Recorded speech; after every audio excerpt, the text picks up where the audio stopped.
Evangelio de Marcos, que estamos estudiando el capítulo número 1.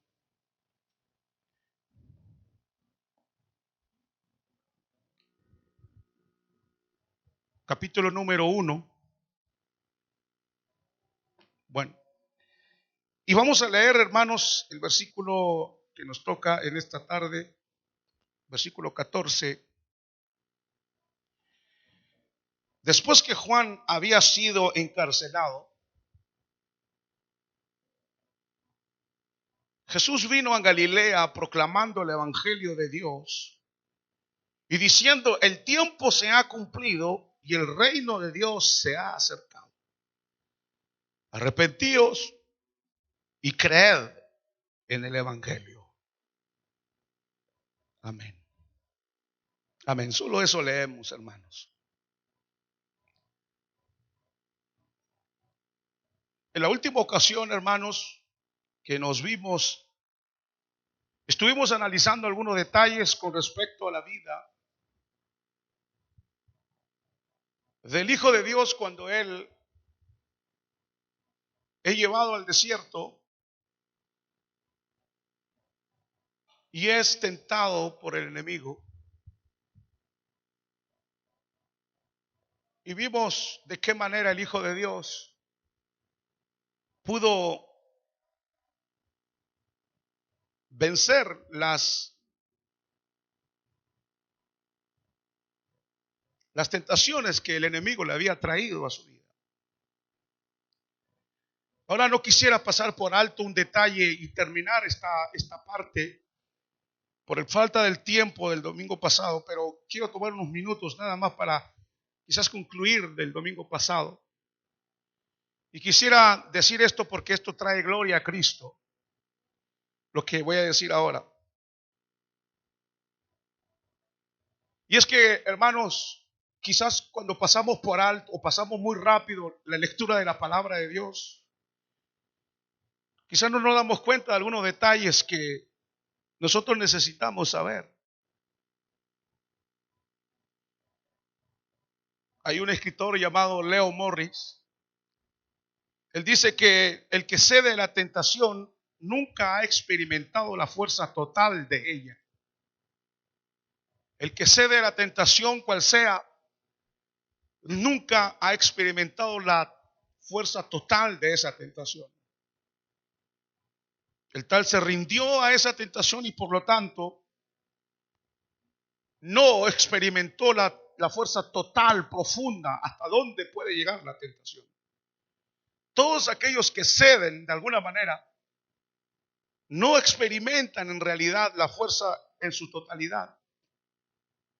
Cuando Pablo habla a los romanos, dice, hermanos, de que la ley nos despierta en nosotros esa conciencia de que somos pecadores.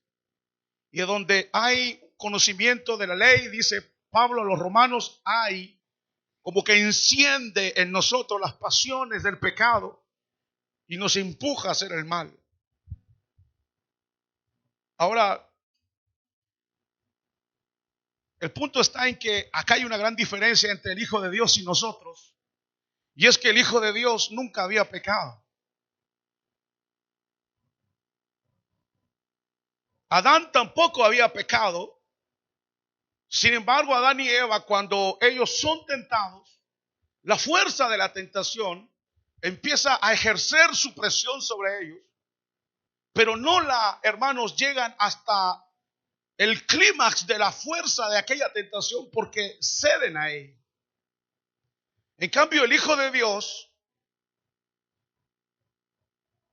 que es bendito para siempre, no cedió a la tentación. Primero que Él no cede, y al no ceder a la tentación del enemigo en esos días, pues la tentación se presentó de una forma inimaginable para nosotros, para Él, como un ser que jamás había pecado. Había tenido, hermanos, una fuerza tan extraordinaria y profunda la tentación, que Él, siendo sin pecado, impecable, La intensidad de aquella tentación fue tan terrible que nosotros no podemos imaginar. Porque nadie de nosotros es santo como el Hijo de Dios es santo. Pero ese dolor, esa tragedia que venía sobre el Hijo de Dios, esa batalla que venía sobre él, no la podemos, hermanos, calcular o cuantificar nosotros que somos personas que hemos caído. Ahora, el Hijo de Dios que nunca había pecado de manera impecable, no cede a ella, y al no ceder a ella, repito, él experimenta la totalidad de la fuerza que producía aquella tentación. Por eso que decimos que Jesús es incomparable y bendito.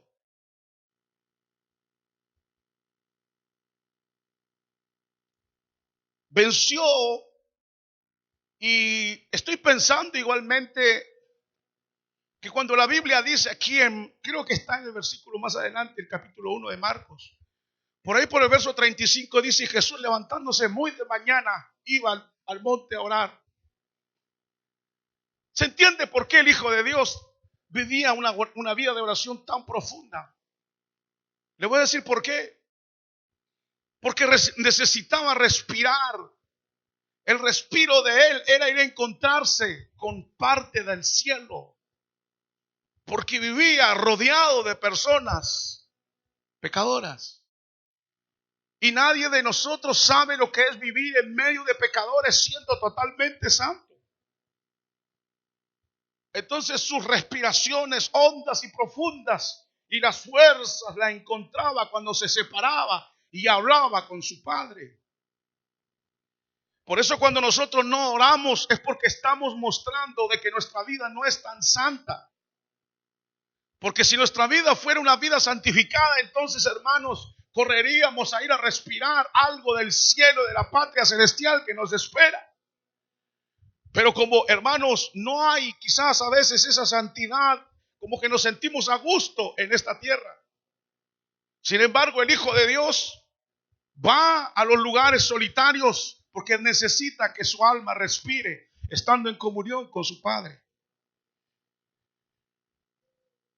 No podemos cuantificar la profunda tentación del Hijo de Dios, como no podemos cuantificar la profunda agonía del Hijo de Dios en Getsemaní cuando suda sangre. Por eso es que Cristo es bendito para siempre y debe ser adorado a la altura que debe ser adorado.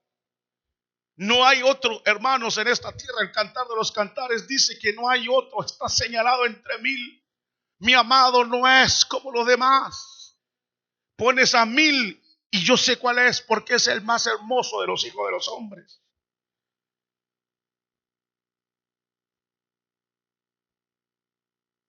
Gracias a Dios que el Hijo de Dios no cedió. Y cuando él termina de ser tentado, la Biblia dice que los ángeles vienen y le sirven. Y cuando ya él retoma fuerzas, sale del desierto. Entonces, ahí el Evangelio de Marcos lo que hace, los dos versículos que acabamos de leer, es sencillamente resumir lo que ahora viene. Pero él habla del futuro, pero al mismo tiempo da una referencia a Juan. Dice el versículo 14, la parte A del versículo, después que Juan había sido encarcelado. Después que Juan había sido encarcelado. Marcos aquí más adelante en el capítulo 6 va a hacer referencia del encarcelamiento de Juan en más detalles. Pero los evangelios sinópticos, ya sean Mateo, Lucas y aquí Marcos, todos concuerdan que Jesús sale del desierto y se va a Galilea. El único que no concuerda con esta versión es Juan. Cuando en el Evangelio de Juan, capítulo 2, él dice que al mismo tiempo Jesús y Juan predicaban al mismo tiempo. En cambio, los otros evangelios muestran que se acabó el ministerio de Juan el Bautista, entonces ahora sigue el Hijo de Dios. En cambio, Juan no. Juan lo que dice es que hubo un tiempo en que los dos predicaban al mismo tiempo. Uno bautizaba por un lado y el otro bautizaba por el otro lado. Entonces pareciera aquí que Juan lo que hace es saltarse, hermanos, tiempo, y a él no le interesa tanto dar inmediatamente los detalles de Juan el Bautista. Tampoco Marcos, quizás más, Mateo y Lucas. Pero esto obedece, hermanos, a una realidad bíblica importantísima. Y es que ellos lo que quieren es, como dice la Biblia, que hasta Juan la ley, vino la ley, y ahora con Cristo viene la gracia. Lo que quieren los evangelistas es mostrar bien que el ministerio de Juan se acaba cuando el Hijo de Dios empieza su ministerio público. Y quieren dejar claro de que Juan lo que había hecho era una transición desde el Antiguo Testamento, y se toma, hermano, el ministerio de él, hace la transición y dice: es necesario que él crezca y que yo mengüe, desaparezca, y cuando voy desapareciendo aparece el Hijo de Dios camino a Galilea.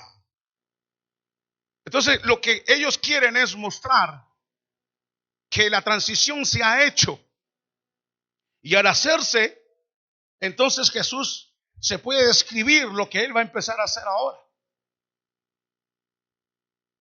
Ahora, cuando dice ahí el versículo, vea conmigo el versículo 13, dice: y estuvo en el desierto, el versículo 14, después Juan había sido encarcelado. Esa palabra, cuando se traduce desde el griego, está hablando acerca de que, hermanos, es un aoristo pasivo. Es decir, que lo vienen a buscar. No es que, como lo hizo Judas con Jesús, Judas lo entregó. Juan lo vienen a buscar. Lo vienen a buscar. Quizá no tiene mucha fuerza en el español, pero en el original la fuerza que tiene es, lo voy a decir de esta manera para no complicar las cosas, es que, hermanos, como que Dios abre la puerta y dice: se acaba el ministerio de Juan. Ahora Juan, así como Jesús en una ocasión dijo: ahora es el tiempo de las tinieblas. Se acaba el tiempo de la protección que Dios tenía con Juan, porque su ministerio se acaba y ha de glorificar a Dios por medio de la muerte. Es entregado en las manos de las tinieblas, así como el Hijo de Dios más tarde es entregado en las manos de las tinieblas. Así Juan el Bautista es entregado en las manos de las tinieblas para ser sacrificado. Al analizar este versículo, yo reflexionaba y decía: quizás el enemigo con esto le decía a Jesús: mira, así acaban todos aquellos que osan desafiarme o desafiarme. Todos los que quieran desafiarme y predicar la verdad terminarán como este termina. ¿Todavía quieres seguir predicando la verdad?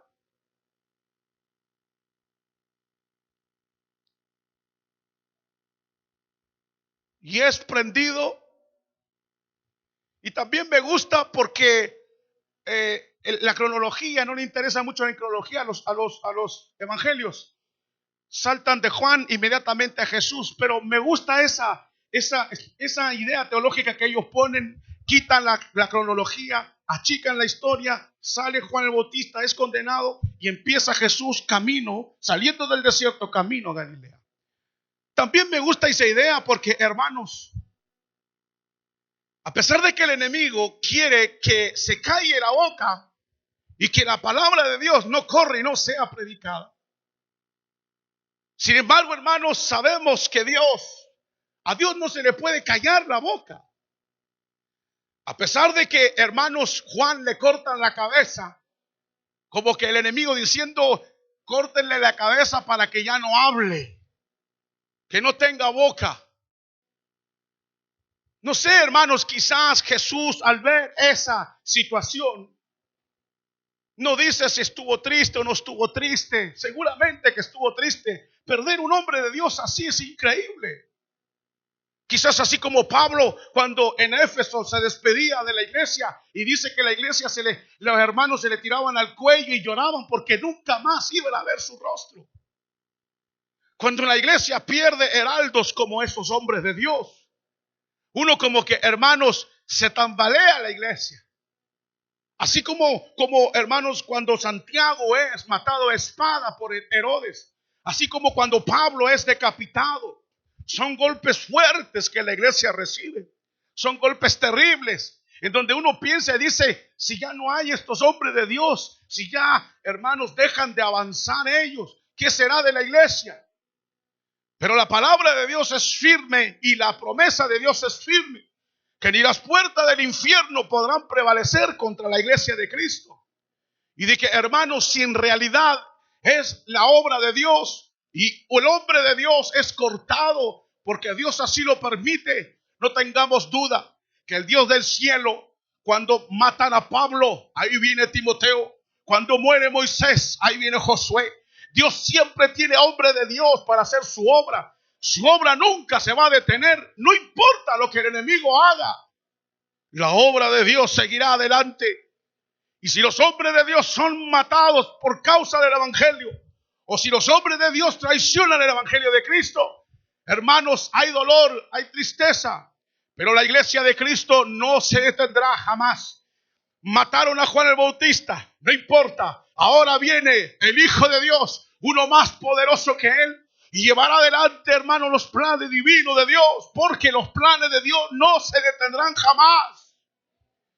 Gloria a Dios por esa misericordia. Dios tiene recursos. ¿Hasta dónde llegan los recursos de Dios? Pues Jesús entraba en la entrada triunfal que se le llama y adoraban a Jesús. Hosana al Hijo de David, Hosana. Entonces vienen los fariseos y dice, diles a ellos que dejen de hacer eso. Y entonces Jesús le explica que Dios tiene muchos recursos.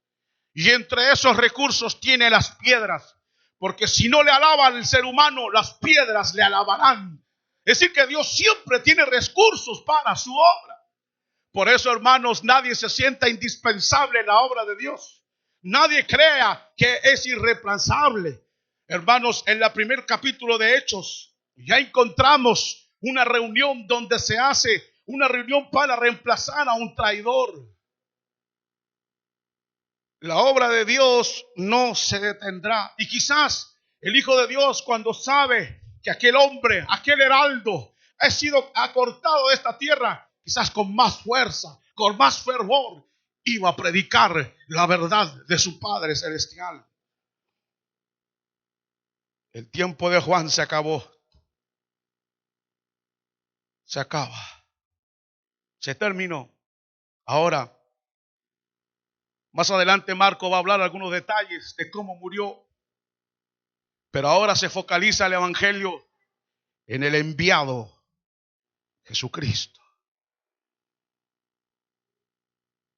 Y hay otra enseñanza más en este asunto y pasamos a lo otro, pero hay una enseñanza más de Juan el Bautista aquí. Y es que los seres humanos y los pecadores, así como Juan el Bautista fue silenciado porque él hablaba la verdad y denunció el pecado de esa familia de Herodes, así los seres humanos prefieren callar la voz del profeta en lugar de ser confrontados con la verdad. Mejor le callamos su voz. Así nosotros nos quedamos tranquilos. Así es la religión, hermanos. La religión le calla la voz al evangelio de Cristo porque es confrontado con la verdad. Pero el punto es este. Juan no era nada al lado del que viene ahora. Porque el que viene ahora les va a dar de alma a estos religiosos. Y va a establecer la verdad y va a establecer a la humanidad en el lugar que debe estar establecida. No en los lugares altos y gloriosos, sino en lugares más bajos, como es la depravación, la caída total del hombre, que está contaminado y siempre llevado hacia hacer el mal.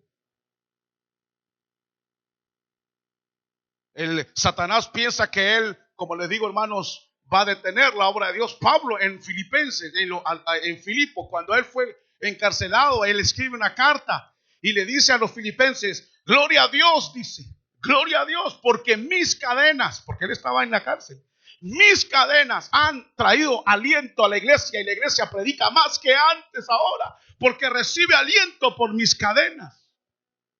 Así que el enemigo ya no sabe qué hacer. Si lo encadeno, la gente se aviva. Si no lo encadeno, la gente se aviva. ¿Qué hago? Si mato a uno, se levantan dos. Pero así es la obra de Dios. La obra de Dios nunca se va a caer porque no depende de los hombres. Amén, hermanos. No depende de los hombres. De ninguna manera. Ahora, el Hijo de Dios sale del desierto de Judea.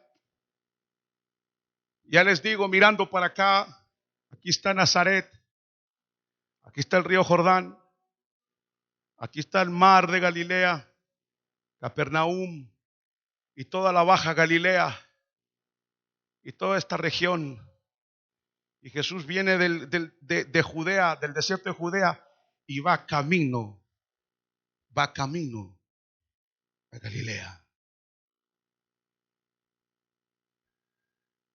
Cuando él llega a Galilea, se sabe que Galilea, hermanos, había mucha gente.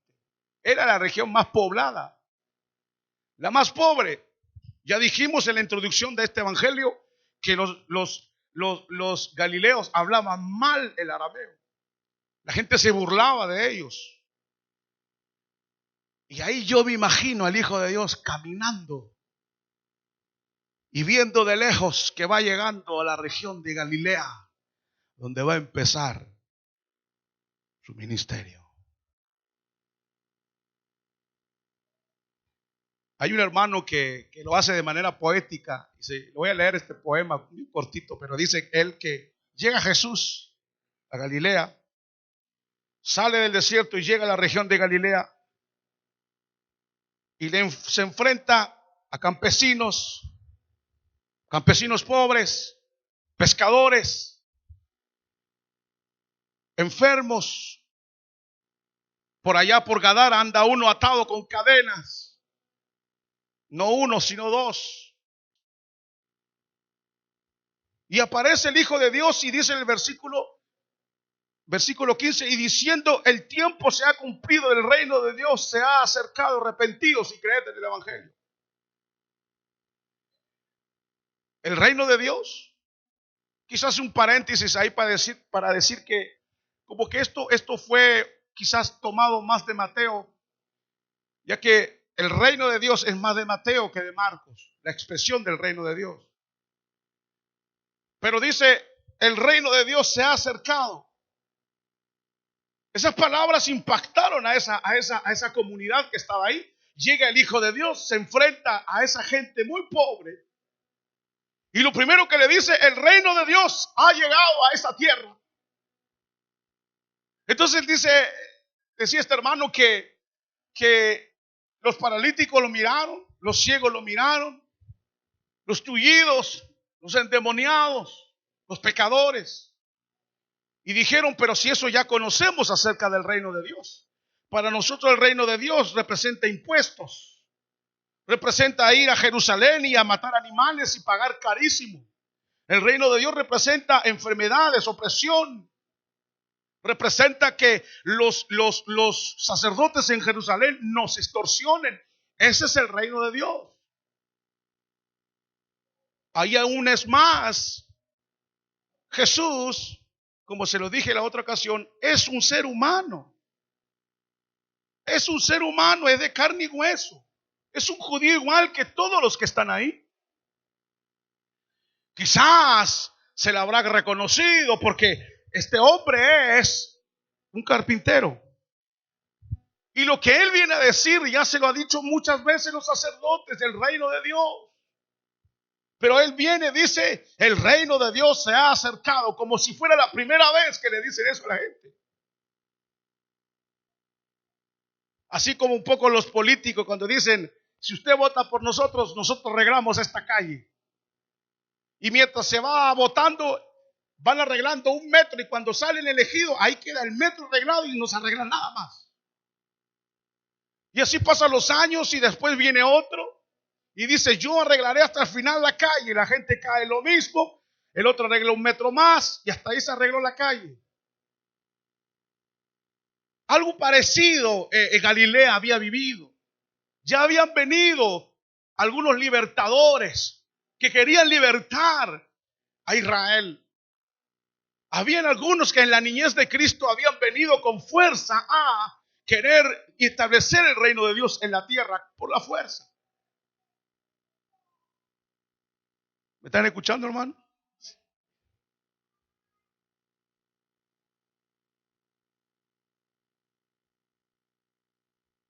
Quizás le preguntaron a Jesús, bueno, ¿y tu reino qué arregla?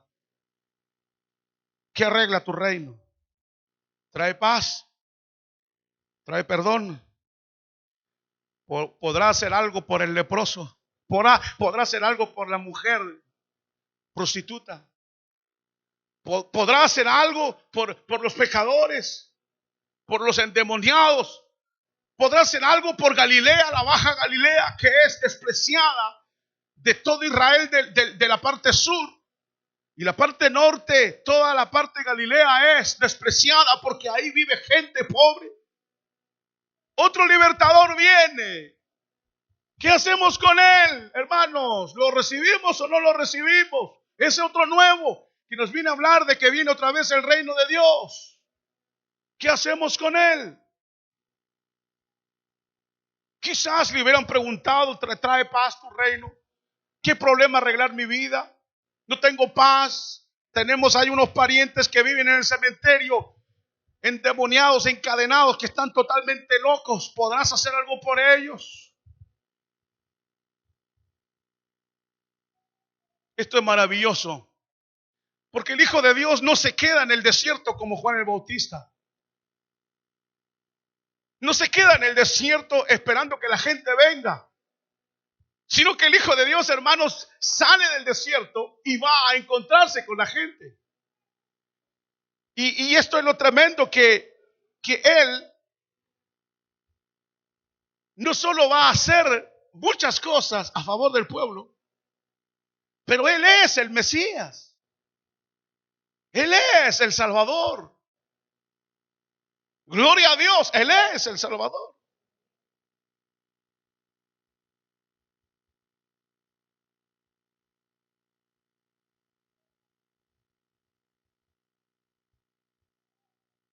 No espera que la gente vaya a verlo. Jesús sale del desierto, tampoco sube a Jerusalén a encontrarse con los grandes de esta tierra. No fue a hablar con Caifás, no fue a hablar con estos grandes de la ley, no fue a hablar con ellos.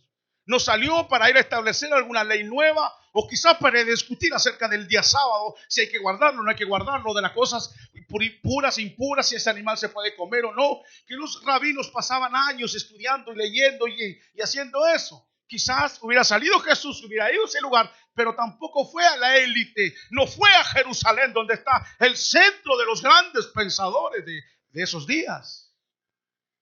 No, vea, por eso le digo la importancia que dice aquí. No, Él va a Galilea. Va a donde está la gran necesidad. Bendito sea el Hijo de Dios, que Él no es de esos hermanos que reciben comisión de Dios y se olvidan de la necesidad del ser humano. El Hijo de Dios toma camino saliendo del desierto y va camino a Galilea. Leamos de nuevo el versículo ahora sabiendo todo esto. Dice así el versículo 15. Verso 14, después que Juan había sido encarcelado, Jesús vino a Galilea. Jesús vino a los más despreciados.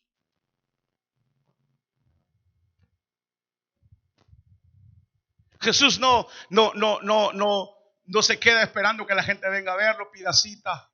Por cierto, yo creo que en este evangelio, hermanos, le aseguro, vamos a encontrar un Cristo lejos incluso de algunas iglesias evangélicas, que nos han pintado un Cristo equivocado.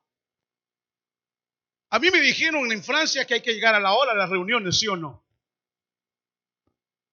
¿Sí o no? Sí, es verdad. Pero vea, Lázaro murió porque no llegó a la hora. Y la hija de Jairo murió porque se detuvo en el camino. Llegó tarde.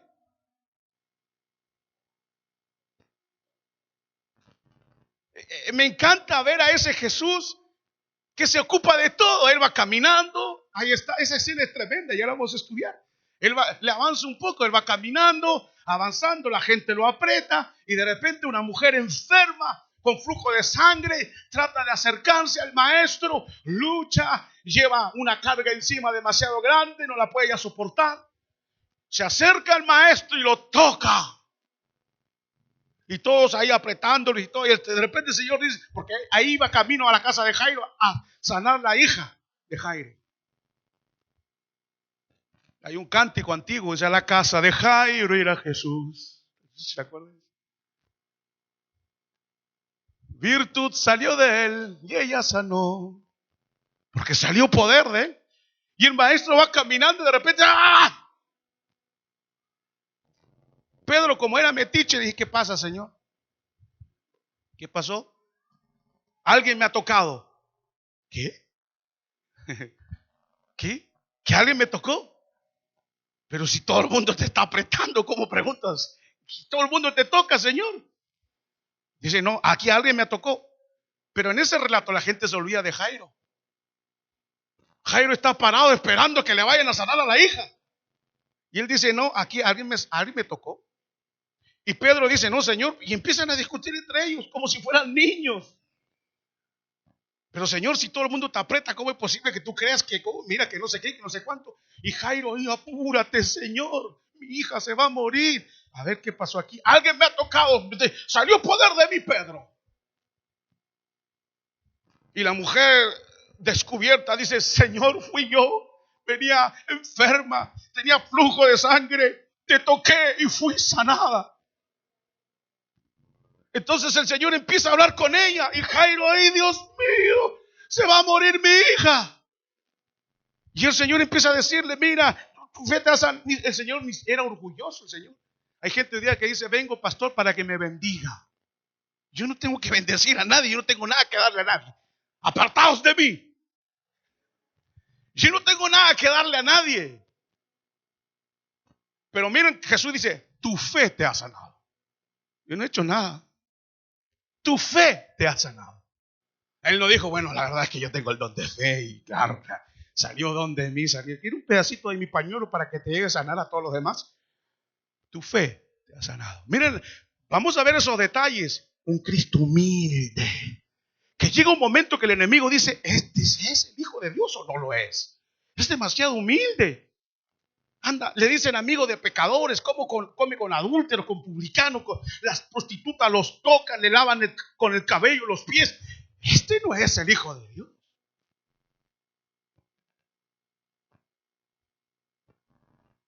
Pero ahí está Jairo. Señor, apúrate. Y está en eso, el Señor dice: bueno, ya se arregló el problema. Cierto, Jairo. Y cuando dice Jairo, vienen de la casa de Jairo, le dicen: no molestes ya al maestro, tu hija ha muerto.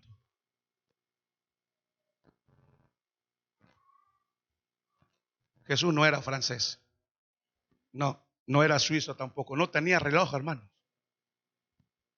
Los dos muertos es porque llegó tarde. Pero eso lo vamos a ver.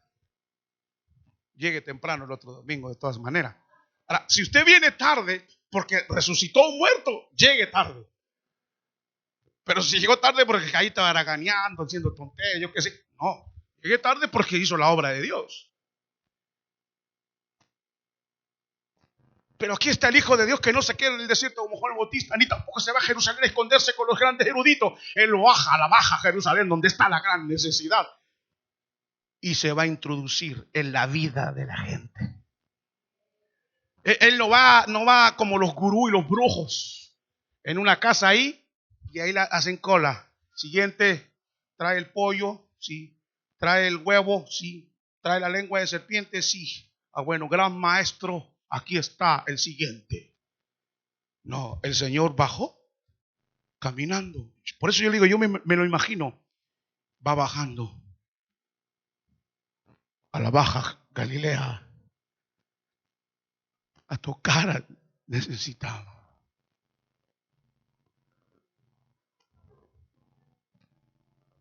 Nunca mi vida hubiera cambiado si el Hijo de Dios no hubiera bajado de su gloria y si me hubiera encontrado en el camino.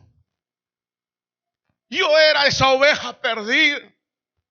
Y yo era el hijo pródigo que andaba lejos de la casa del Padre. Yo era. Se introduce en la vida de la gente.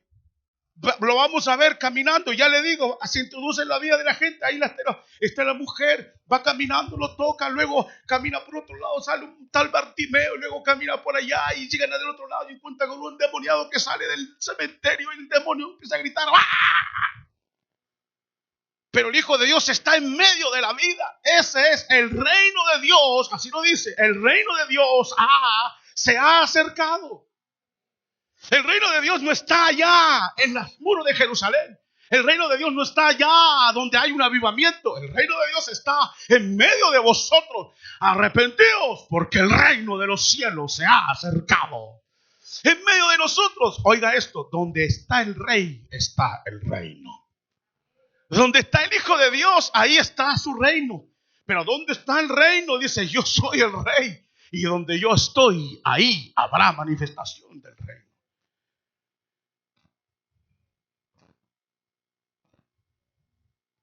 Baja al valle de la necesidad.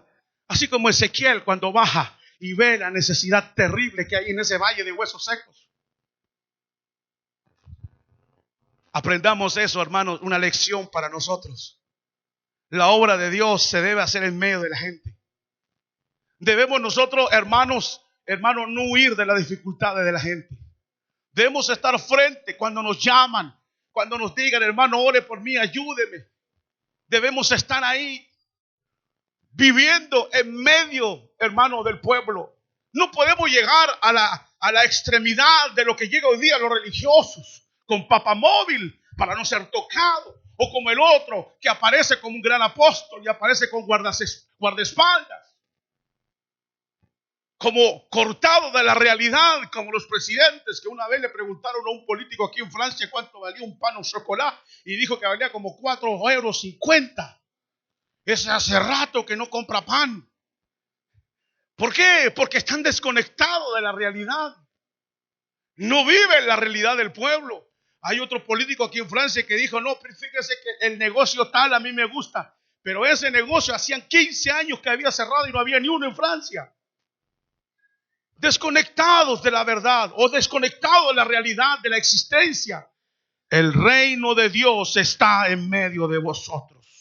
El reino de Dios está aquí en medio de nosotros. Si el rey está aquí, entonces, hermanos, el reino de Dios ha llegado a nuestra vida. Amén, hermanos, amén. Tierra de Zabulón, decía el profeta. Tierra de Zabulón, tierra de Neftalí, camino al mar al otro lado del Jordán, Galilea de los gentiles. El pueblo sentado en tinieblas vio gran luz. Los que vivían en región de sombra y de muerte, luz les resplandeció. Jesús dijo, yo soy la luz del mundo. Por supuesto, llega a Galilea y les dice, tranquilos, voy a echar fuera a los demonios. Ya vengo de la gran batalla, porque venía traía en su seno interno la gran batalla que había tenido en el desierto durante 40 días. Y venía con la gran victoria, tranquilo. Al grande ya le di en la cabeza, está herido a muerte. Los chiquititos, a palo los saco. No hay problema, los demonios chiquitos saldrán. Al grande ya lo hice caer.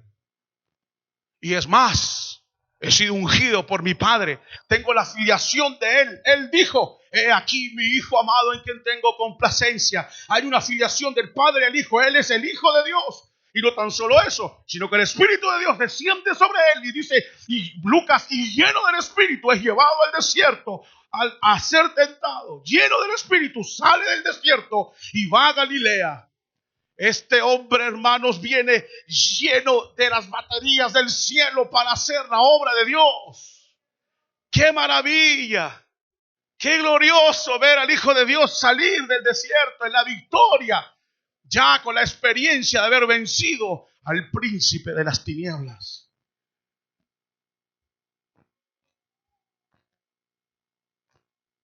Y va a vivir en medio de la gente.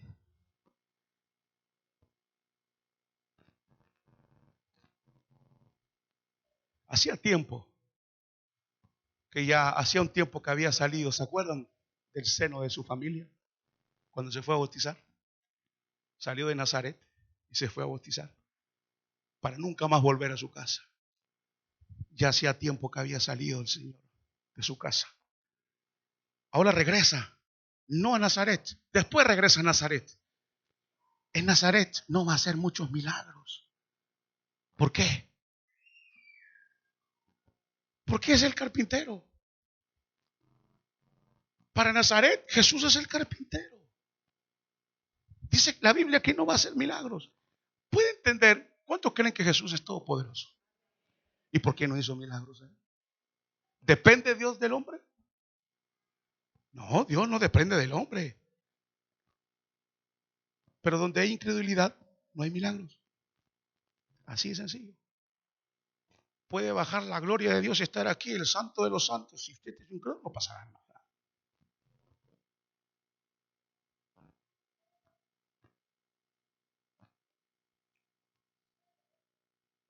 Me gusta decir esto. Viene del desierto después de darle una revolcada al diablo. Y nada menos que un golpe mortal. Aleluya.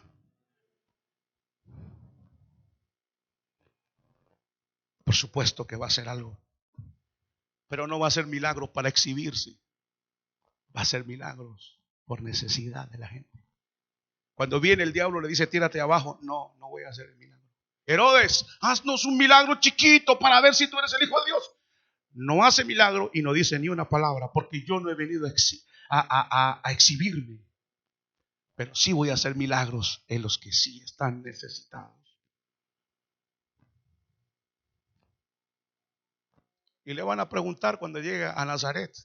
Terrible, un mensaje y casi lo matan. Un solo mensaje. El carpintero.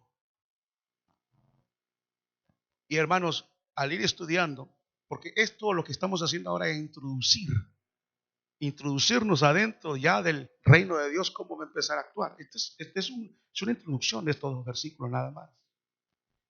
Pero ahí vamos a ver de qué manera el Hijo de Dios va a manifestar el reino de Dios. Que el reino de Dios no tiene una faceta, tiene muchas facetas. Y en el caminar de la vida del Hijo de Dios vamos a ir viendo de qué manera se manifiesta el reino de Dios.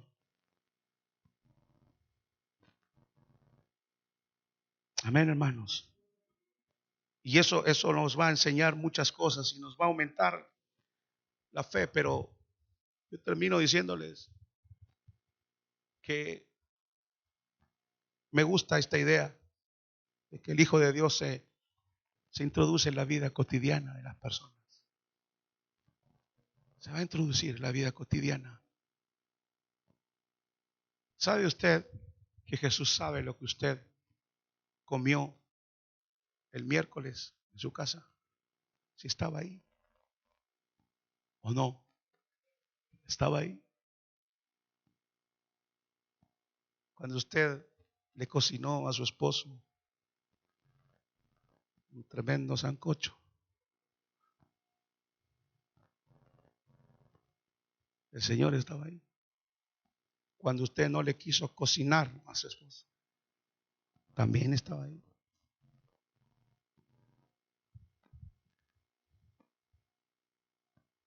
En nuestras angustias está ahí. ¿Por qué no hace algo entonces si está en medio de nuestras angustias? Porque es necesario que la prueba llegue al final para que salgamos más puros que el oro. Nuestra fe sea aprobada. Pero está ahí. El reino de Dios está en medio de vosotros. Dice, el reino de Dios ha venido a introducirse en la vida cotidiana nuestra. ¿Sí? ¿Cuántos testimonios tendríamos aquí, hermanos? De su vida que el Señor ha hecho de manera inesperada. Cierto que tenemos cuántos testimonios. Eso es, el reino de Dios está en medio de vosotros. Por eso que los demonios se van a volver locos. Lo vamos a ver. Porque dice en Isaías 9, la oscuridad estaba en la región, en esa nación. Pero cuando Él viene, dice, luz le resplandeció. Viene el Hijo de Dios saliendo del desierto, camino a Galilea. Y a medida que se va acercando, la luz se va aumentando. Y a medida que se va aumentando la luz, los demonios se van poniendo, hermanos, nerviosos, los religiosos. Y vamos a ver que el Señor ignora a los religiosos. Y le voy a decir esto, más se molestan cuando los ignora. Pero hay aquí dos hombres, uno Juan el Bautista, y termino con esto, descentraliza las cosas. La gente sale al desierto a pedir perdón por sus pecados. Ya no va a Jerusalén, porque Dios dice, se acabó. Jerusalén no quedará piedra sobre ti. Y ahora el Hijo de Dios, en lugar de ir camino a Jerusalén, en el centro religioso, baja a Galilea, en lugares marginados, para hacer el bien, para salvar. Es lo que dice Pablo a los Corintios. Mirad entre vosotros, no sois muchos sabios, no sois muchos grandes. ¿No escogió Dios lo pequeño, lo vil, lo menospreciado de este mundo para avergonzar lo sabio? Eso es. Todos nosotros somos, no quiero insultar a nadie, por supuesto, pero aquí no. Levante la mano un multimillonario. Somos los pequeños de este mundo.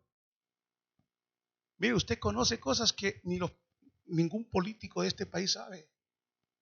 Usted conoce el futuro de este mundo porque está escrito en el libro Apocalipsis y ellos no lo saben.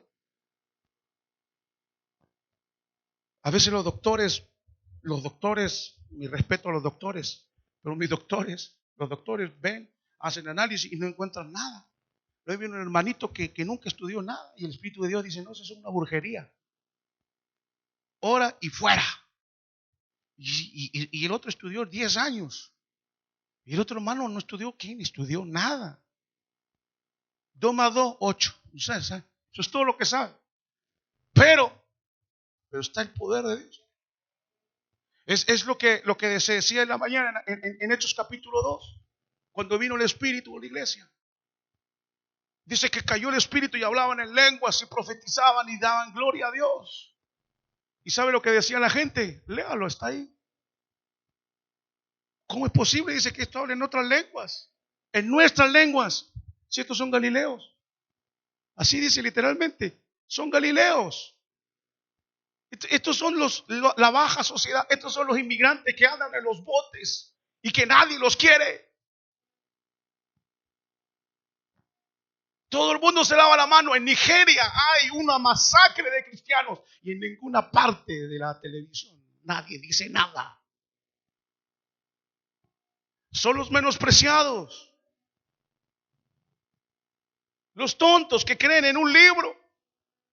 Los que creen en un crucificado. Esos somos a los ojos del mundo. Pablo dice, somos la escoria de este mundo. La escoria, ¿sabe lo que es? La escoria es lo quemado que se va juntando en la olla a la parte de abajo. Somos la escoria del mundo, dice. Hable de Cristo. Hoy, en estos días, el señor presidente de la República de este país leyó una carta. Yo estaba viendo eso. Una carta de un resistente que murió muy joven. Y en la carta habla de Dios y él saltó las líneas de Dios. Porque a él no le interesa.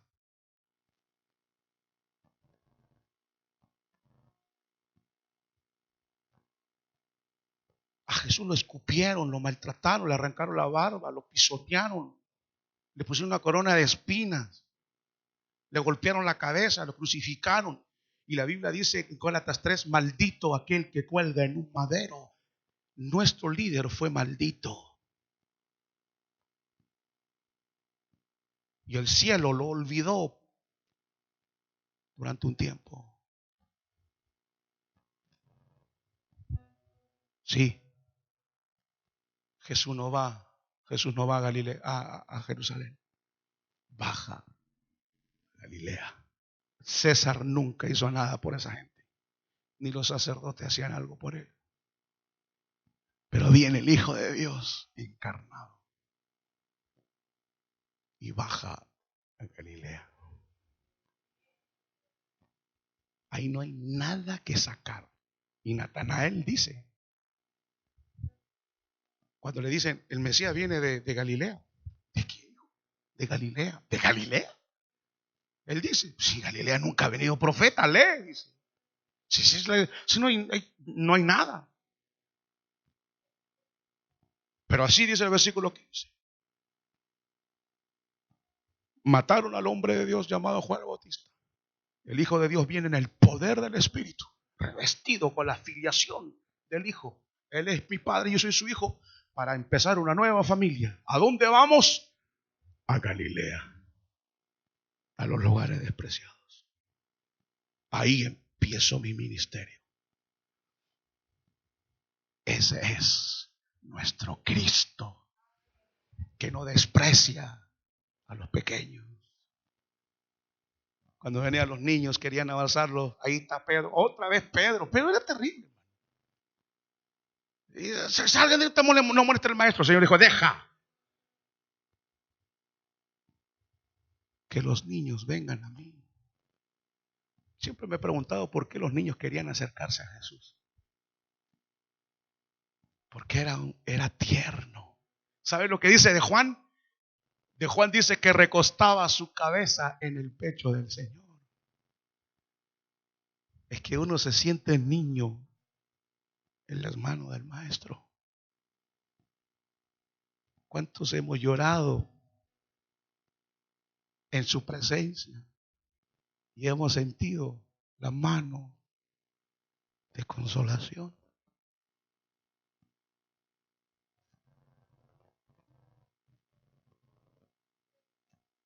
Los científicos dicen que los que van a la iglesia viven largo tiempo.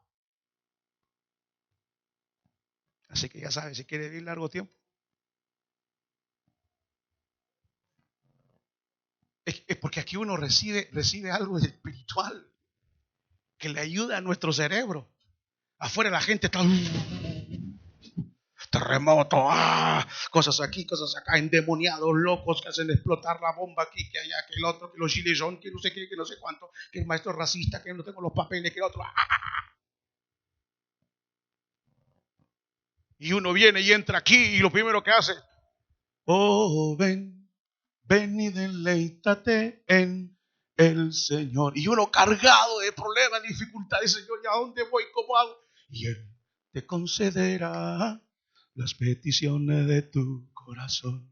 Confía solo en Él y Él te dará. Espera solo en Él y eso arregla el alma. Cuando uno sale para afuera, ya sale no tanto, todo lado, pues ya sale un poquito más para arriba. Y el otro hermano, aleluya, hermano, para adelante. Y uno sale diferente. Ya el corazón que le dolía ya no le duele. Y el vecino que ya más joven ya murió de una crisis cardíaca. Porque fue a ver al psicólogo y al otro no salió nunca adelante. Y nosotros, ¿qué psicólogo? Nosotros tenemos al Cristo que bajó a Galilea y esperamos en Él. La Biblia dice, espera en Él y Él hará. Los que confían en Jehová tendrán nuevas fuerzas. Aleluya, gloria a Cristo. Tendrán nuevas fuerzas. Así que hermanos, levante la mano quien no tiene problemas.